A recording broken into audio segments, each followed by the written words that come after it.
ছেলেকে নিয়ে স্কুলে যাচ্ছে সকাল সকাল। এখন যেহেতু অনেক রোদ সেই জন্য একটু টাইমটা আগিয়ে দিয়েছে। সকাল সকাল যাইতে হচ্ছে। ঈদের পর আজকেই স্কুলে যাচ্ছি। এতদিন তো বন্ধই ছিল। কালকেই স্কুল খুলেছে। কিন্তু মৌসুম অসুস্থতার কারণে কালকে আমাদের যাওয়া হয়নি। আজকেও ওর কাশিটা আছে। কিন্তু কী করার, যেতেই তো হবে। আর এদিকে আমরা সব গার্জিয়ানরা এখানে একটা বটের তলে বসে আছি। দেখুন তো কত রোদ স্কুলে। বাচ্চারা কিভাবে স্কুলে আসবে? ছোট ছোট বাচ্চা এত রোদের মধ্যে যাওয়া আসাটাই অনেক সমস্যা হয়ে গেছে। স্কুল থেকে চলে আসলাম, এসে এখন তো কিছু খেতে হবে। এইদিকে করলা ভাজি করা হয়েছে। মুরসালিন তো করলা ভাজি খায় না, ওর জন্য একটা ডিম রান্না করা হবে, কিন্তু এখন আর করা হবে না, যেটা আছে সেটা দিয়ে খেয়ে নেব। পাতলা করে ডাল রান্না করেছি, আলু ভর্তা, ভাত। মুরসালিন কালার ডালটা অনেক পছন্দ করে, তাকে নাকি অনেক ভালো লাগে। সেই জন্যে মাঝে মাঝে পাতলা করে কালার ডাল রান্না করা হয়। আর এগুলো হচ্ছে দেখুন কি, ভুট্টা যে মানুষ গাড়ে না, ওই ভুট্টাগুলো পাতা। যখন ভুট্টাগুলো দেখবেন একটু হয়ে গেছে তখন তো পাতাগুলো পুরাতন হওয়ার ধরে, তখন আপনারা শুকিয়ে না ফেলে এরকম করে ভুট্টাগুলো নিয়ে এসে বাড়িতে সুন্দর করে কুচি কুচি করে কাটতে পারেন। এগুলো গরুর খাদ্য হিসাবে ব্যবহার করা হয়। আমরা এগুলো এইভাবেই গরুকে খাওয়াই। আর আগের ভিডিওতে আমি বলেছিলাম যে ভুট্টার যে মধুনাগুলো থাকে, ছোট ছোট মধুনাগুলো গরুর খাদ্য হিসেবে ব্যবহার করা যায়।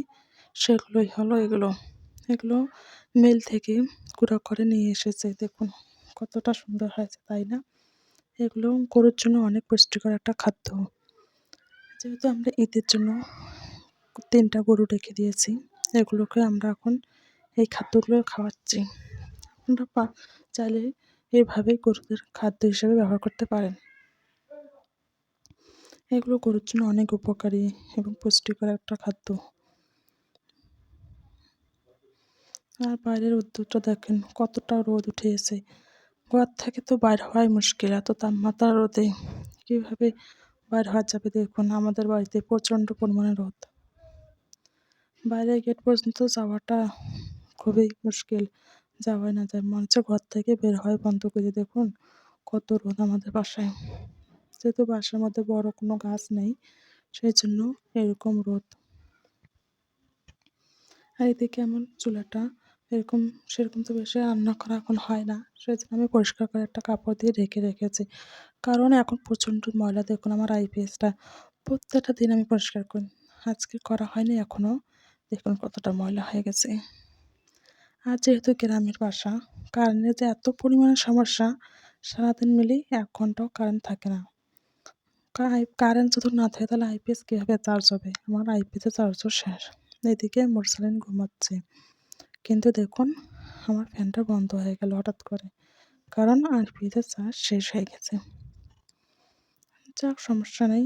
এখন আমি ওকে ডেকে তুলবো, প্রাইভেটে যাবে। যেহেতু 4টা বেজে যাচ্ছে, বিকেল 4টার সময় ওর প্রাইভেট।